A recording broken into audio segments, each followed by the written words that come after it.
روزہ رکھنے کی دعا۔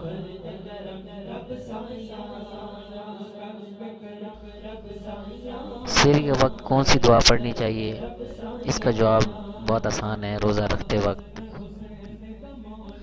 عام طور پہ جو دعا پڑھی جاتی ہے، وَبِصَوْمِ غَدٍ نَوَيْتُ مِنْ شَهْرِ رمضان، یعنی میں نے کل کے ماہ رمضان کے روزے کی نیت کی۔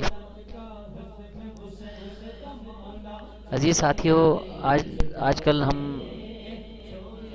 روزہ رکھنے میں بہت ساری غلطیوں کا شکار ہو جاتے ہیں اور سستی کرتے ہیں، اور اس سستی کی وجہ سے ہم سے بہت زیادہ غلطیاں ہوتی ہیں۔ روزے کے لیے بڑی احتیاط کی ضرورت ہوتی ہے۔ ایک غلطی کا ازالہ بہت ضروری ہے کہ بہت سارے لوگ اذان کے انتظار میں سحری کے وقت ختم ہونے پر بھی کھاتے پیتے رہتے ہیں۔ صبح صادق وقت ختم ہوتے ہی روزہ شروع ہو جاتا ہے، اور اذان کا تعلق روزہ بند ہونے سے نہیں، وہ کسی بھی وقت دی جا سکتی ہے۔ یعنی آپ سمجھ گئے ہوں گے کہ ہم آپ سے کیا کہنا چاہتے ہیں، کہ عام طور پہ جب سحری لوگ کر لیتے ہیں تو انتظار کرتے رہتے ہیں کہ جیسی اذان شروع ہوتی ہے تو پھر پانی پی کے روزے کو مکمل کرتے ہیں۔ اذان کسی وقت بھی اذان ہو سکتی ہے۔